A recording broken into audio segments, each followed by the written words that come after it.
El partit entre l'Espanyol B i l'Hospitalet no prometia moltes il·lusions en la primera part.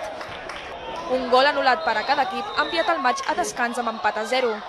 La segona part, però, els espectadors han viscut un partit vibrant amb 5 gols. El primer l'ha marcat Pibe amb un xut de falta que ha superat una tanca de 9 jugadors de l'Hospitalet. Els visitants han empatat gràcies a una acció que ha acabat resolent Salines en segona instància.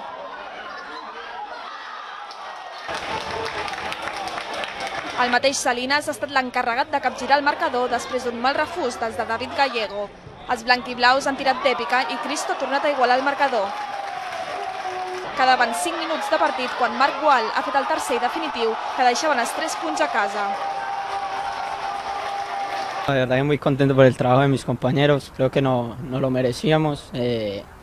Venimos de resultados muy injustos donde merecíamos ganar y creo que hoy era el día para hacerlo y muy complicado al final, pero se nos dio.